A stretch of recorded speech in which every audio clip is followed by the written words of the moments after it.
It moved. It moved. Hey y'all, I'm Conan Gray, and I'm here at the V&A Museum for Unexpected Item. I'm going to see 5 surprise items. I love it! Related to music that I've made. Wow! And things that I love. Its mouth opens. I'm taking this home. Should I close my eyes? I'm ready. You can open your eyes. Wow. These are so beautiful. These are some Japanese articulated iron moths made in the 1850s and a Japanese inro from the 1800s. And What's an inro? an inro are small decorative boxes designed to carry medicines or cosmetics and hung from your kimono belt. Ooh, it's heavy.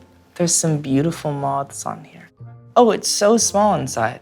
I think I'd just keep a little guitar pick in there. You never know when you need one.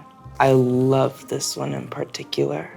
They're so intricate. These articulated animals were made by armourers when they didn't have arms to be making. That's so fun, so they just had a little hobby. I feel like it's alive.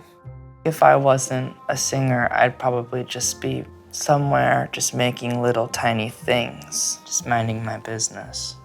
But instead, I'm all up in everyone's business. So I really love bugs. Like, I love them so much. I love moths in particular because I love anything a little bit elusive. You know, butterflies are all out in the world. They're like, look at me, I'm beautiful. The moths are like, don't look at me, I'm beautiful. There's some species that are really cute. Luna moths in particular, I think, are just maybe one of the most beautiful creatures on the planet. I have a song called Moths. It's a song about moving on, but not maybe entirely. I say, the door is closed, but the window's open. I'll leave the light on and I'll let the moths in.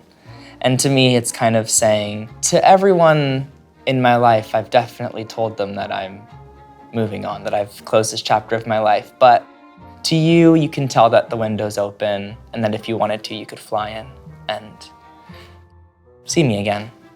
I think that a huge theme in Wishbone is superstition. The wishbone itself is a very superstitious ritual of breaking this wishbone and making a wish out into the universe. A lot of the songs I mention 11/11 as this time where you make a wish, and 4-leaf clovers and black cats. To me, it's such a human condition to grant extra meaning to things, and I think it's so beautiful. In times where I've had my heart really broken, or in times of desperation, maybe listening a little too much to the horoscope, or finding a little bit too much meaning in the crack in the concrete, or in the 4-leaf clover that I found somewhere, or in the gum wrapper that I found on the street that one time we ate that piece of gum together 4 years ago.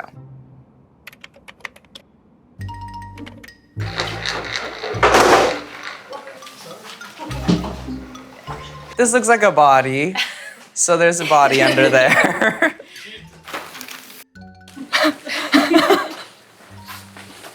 I love it. I really love it.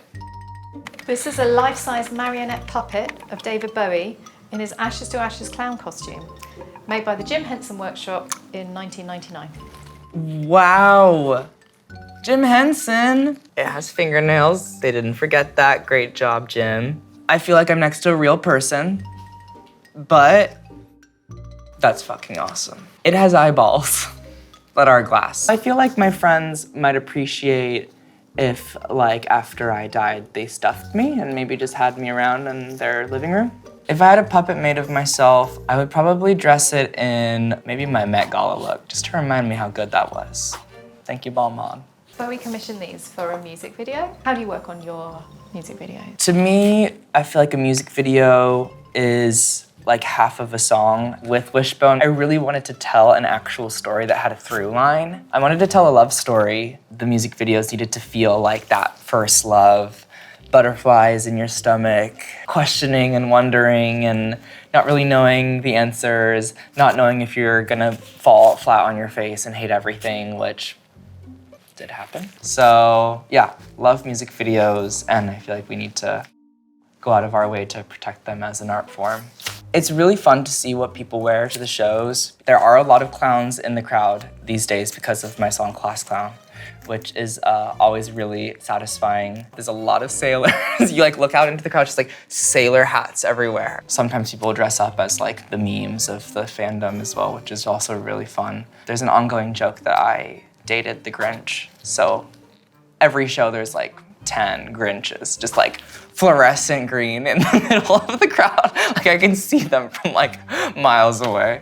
And it's quite triggering because he broke my heart.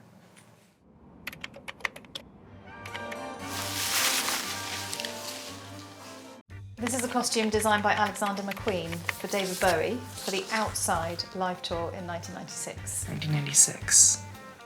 2 years before I was born. That's insane. David Bowie was so small, which is surprising because in my mind, David Bowie's like 6'5" and floats. This is for the tour, so you know there's a lot of sweat on this. There's one thing I know about tour, it's that this is probably really nasty. I love David Bowie. I feel like he's always been a pillar of my kind of self-discovery. I think he was almost viciously himself, which I think is a lost art in today's day and age. And we need people to constantly remind us that that's really the only option. He kind of showed me that you can invent yourself and you can become something so much greater than yourself with just clothes. And so when it comes to my tours and when it comes to red carpets and things, it's almost like he gave me permission to dress however I wanted to dress. Who were your musical influences? My musical influences, well, I was raised in Texas, so I feel like a lot of country music made its way into my brain as a kid. I loved Dolly Parton, always loved Dolly Parton. Thank you, Dolly Parton. Then once I discovered pop, my brain definitely was like, suddenly I know who I am. So I'd say, yeah, Lorde's first album, Pure Heroine, I was probably 13 when that came out, and that did numbers. That changed my life. Because I feel like she was singing about being a regular teenager. From the ages of like 11 to 15, I was basically like learning and mimicking and trying to find my own identity, which is I think like such a fundamental part of becoming an artist. I think around like 16, 17 was when I started to figure out who I was. And then from there, I think I've just been trying to lean in as much as possible. I think it's hard to like come up with your own sound when you don't even know who you are. But my last album, I feel like, is just very much as me as it gets. And I hope that the next album that I make and the next album that I make just gets more and more me. My thing with when I'm on tour is I'm always like, how do you open and close these things?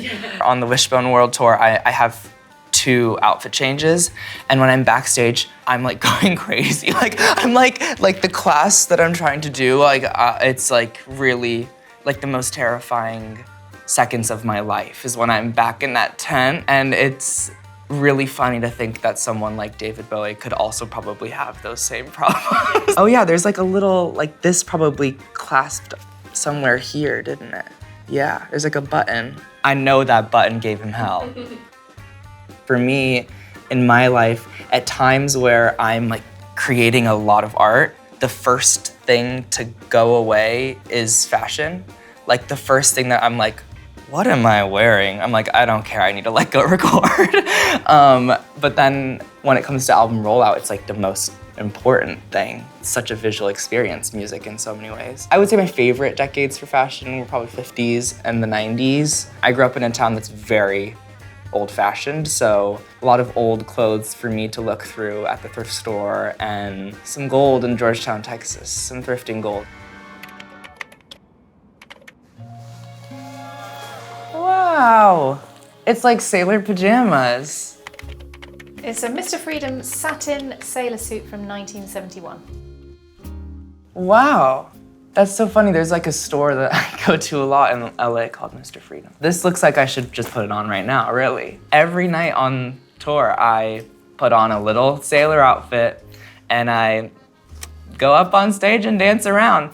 Although the other day, I'm with my band, I'm like ready to go, I'm in my sailor outfit. I look down, huge rip down my crotch. You have to be careful sometimes with your sailor suits. quite tight in this area. The sailor outfit was just an expression of my journey or my perilous adventure. So the beginning of the show starts, I'm in my sailor outfit and I am in Texas, I'm on a bike. And then as you go through the story of my life, you kind of watch me evolve and devolve and degrade and change and go through heartbreak and learn. And then at the very end of the show, I come out in a completely bedazzled captain's suit. And I think, to me, it felt like a little bit of a nod of like, okay, I've graduated to a new time of my life now. Sometimes, actually almost always, hardship is what makes you grow. My personal favorite sleepwear is a triple XL t-shirt with holes ripped all over it and then no pants. I kind of am the kind of person who also just like doesn't really like wearing clothes in my personal time anyways. I'm just speaking my truth. Contrary to me being in bedazzled pajamas on stage every night for the tour, I don't really like to wear clothes.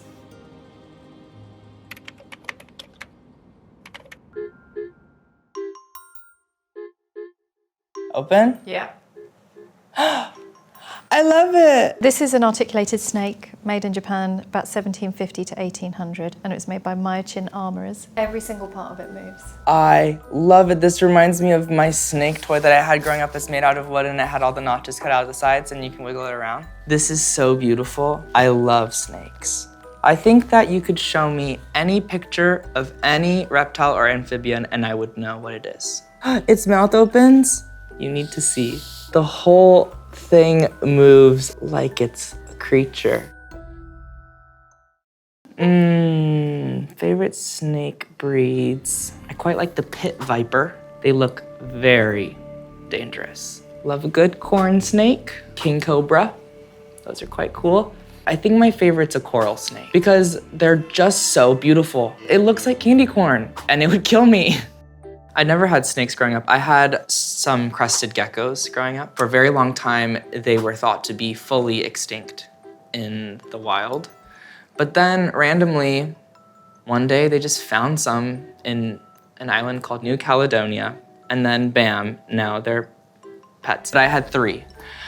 One was named Slammer, another was named Tigress, and the third one was named Flamer. Flamer did eat his own tail for no reason. I don't know why. And crested geckos in particular do not grow back their tails. So he had no tail. I loved my geckos growing up. They were very cute. They look like puppies.